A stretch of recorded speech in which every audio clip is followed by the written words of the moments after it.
What's up? This is Kim Osorio. You are tuned in to Gully TV. It's made the choice. Young Money Militia Gang's own Corey Guns, and you watching Dribble. Gully TV. Let's get it. What the fuck? Yo, what are you doing? I fucking told you not to fucking touch me. Get the fuck off me. Yo, what the fuck are you guys doing, man? You have no right to fucking touch me. No. Don't fucking touch me. You have no right to touch me right now. Get the video, bro. Yo, what the fuck are you guys have no right to doing? fucking touch me. No, dude. You have no right to touch me.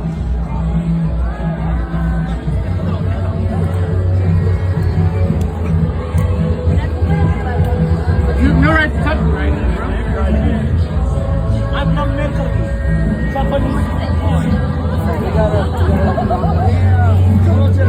Now they get all these motherfuckers touching me, bro. Yo, what the fuck are you guys doing?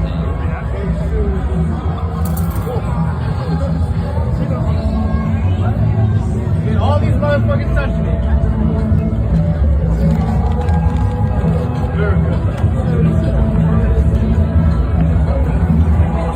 Get it all on camera, bro. You guys are so cooked.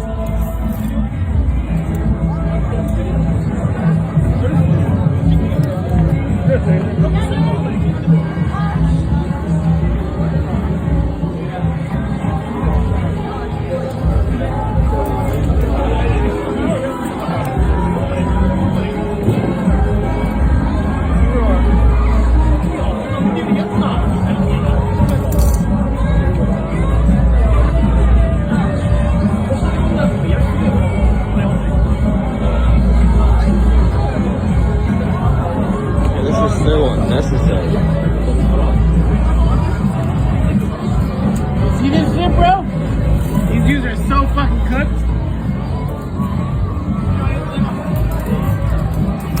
The second you put those cuffs on me, what's your name? Senior what? Senior Emmons? It's not illegal for us to detain you. You have no right to detain me. I'm not under your policy. You are in our jurisdiction, so we still have the right to So detain could you detain a Japanese guy over there? Yes, you can. You can detain a random Japanese You can citizen detain a Japanese for not citizen. showing you their ID. Yes, and then we can pass them over to the Japanese police. Okay. You should pass me to the Japanese police. That's essentially what I'm at right now. I'm not under your jurisdiction. You are. You're in our jurisdiction. These are legal terms, but I understand what you're saying. Yes, sir. I would love to talk to you, Lieutenant Colonel. Okay. I can see if I can make it happen, but it's 2 o'clock in the morning, and I don't think I'm going to bother my Lieutenant Colonel about the situation. I can right to do whatever you I want. can route it up. I can let Get on video. I asked to speak to the commanding officer. I can route it up to my senior. My senior can then reach out to the Lieutenant Colonel, and maybe we can have a conversation, but I am not going to call him at 2 o'clock in the morning for this situation. That sounds great, man. Do what you feel is best. I can maybe even talk to my OPSO and see if they want to do something different. I support you in doing what you believe is best. I've asked to speak to your Lieutenant Colonel. Okay. I'll see what I can do. Alright, so you need your right Okay. Yes.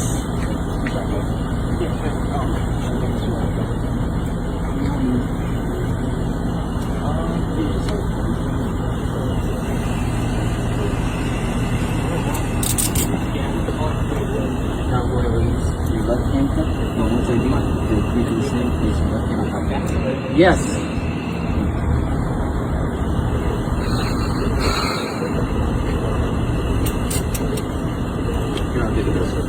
Why, thank you.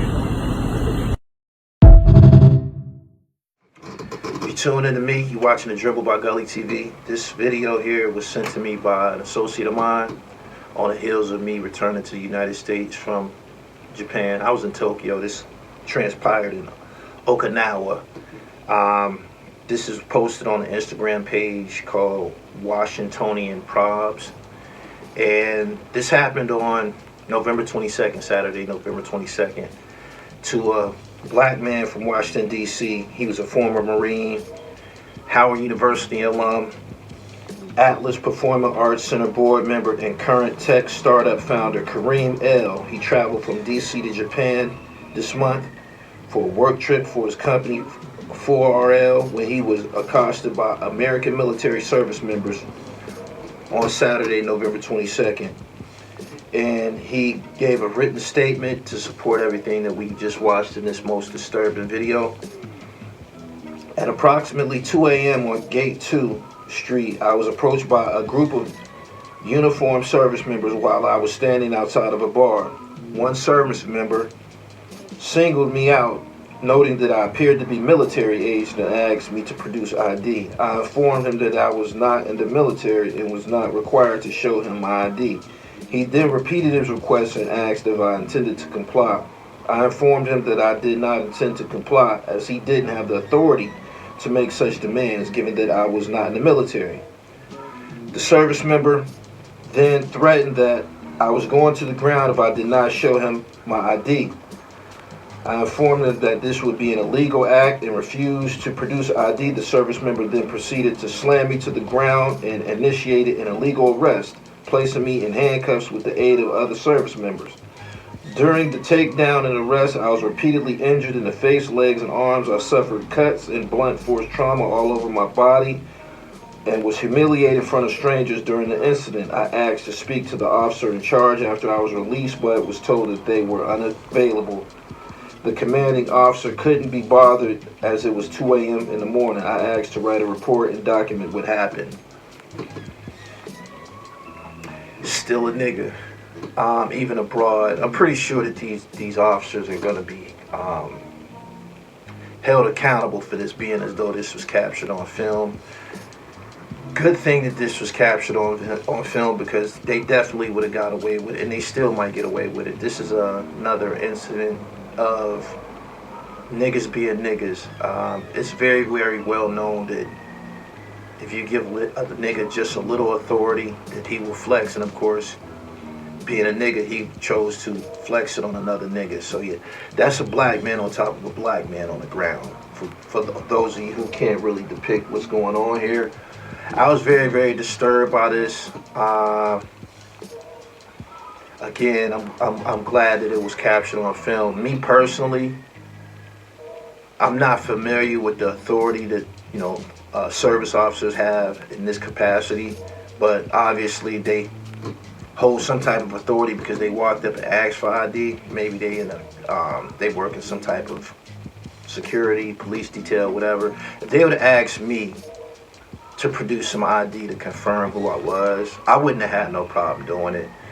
I feel that sometimes I've said this many times on this platform, that we have to think for our opponents. And this is a situation where Kareem L., although he's not in the military, he's over there on business, I think that this probably could have been prevented if he just produced some ID. I mean, that's what you carry it for positive identification. And I guess he felt that his rights was being violated, and they probably were. But again, just to prevent shit having to go to a civil or criminal level in the courts where we often are deprived of justice, he could have just produced the ID. I'm pretty sure that there's some litigation that's going to follow this situation. Probably a lawsuit. He probably going to win. I hope he wins. But very, very disturbing. And again, this is one of them incidents where you got to think for your opponent. This guy right here, this black guy that he's talking to, who's telling him that he can't see one of his higher ups, I'm pretty sure he's already been reprimanded, but it's probably going to go further than that. You can't be doing that shit to citizens. This happened outside of a public bar in a public setting. I'm pretty sure that the people who own that club or bar don't want that type of shit happening to people who are at their establishment, their patrons, spending money with them. Pretty sure it probably attracts a lot of tourists and things of that nature. So they definitely wouldn't want this type of shit happening in front of their establishment, and I'm pretty sure they don't appreciate the negative publicity associated with this incident. As far as Kareem L., he's a somebody. He sounds very, very educated. As I've stated earlier, he's a Howard University alum. Pretty sure he got some resources, and he's gonna push this to the limit, and I would do it as well. Very, very disturbing video. Shout out to my man Grindstone for sending it to me. still a nigga. I said this on one of my videos that I posted when I first got to Japan like a week ago, that I felt that I encountered some race, even though this is a black guy, I felt that I encountered some racism from Japanese men as soon as I reached the country. I never really encountered customs agents that were polite, but the thing about racism, it doesn't have to be spoken. You can pick up on it through a person's body language and their demeanor. And I definitely felt that the women in Japan were a lot more polite, had a totally different disposition than the males. Not all of them, but I definitely encountered some people who probably wasn't feeling me being in their country. Whatever the case, like, share, comment on this video below. I hate that it happened. I'm glad that it was captured on film. Everything happens for a reason, man. Ain't no telling what this petty ass military officer had been doing prior, and he probably was doing it to his own people. It's a shame that it's a shame the way black people handle each other. I never seen nothing like it. Never seen nothing like it, for real. You could pick out people of color who come from different regions, the islands, Europe, Africa, and they don't carry that same type of contempt for each other. It's just that, number one, it seems like the brother was profiled, and you could probably say racially profiled. For them to walk up and say, yo, you look like a military, like your military age, was as if they were implying that maybe he was AWOL or something like that. Like, why are you asking this man for this type of information? For no reason. Whatever the case, it was captured on film. I hope that Brother Kareem L gets his justice, and hopefully going forward he don't encounter this type of shit again. Like, share, and comment below this video. Make sure you subscribe to the channel, The Real Gully TV. Hip hop, sports, fashion, and look forward to more of my uploads from my recent trip to Japan. Peace. Hey, yo, check it out. This is the Wild Cowboy with a lot of style, boy, the great Sadat X of Brand Nubian, and you're watching The Dribble on Gully TV. That's right, The Dribble on Gully TV with your man, the Wild Cowboy with a lot of style, boy, one of one, the untraceable, no known DNA, punction up to get beat down. Come on, motherfuckers, come on.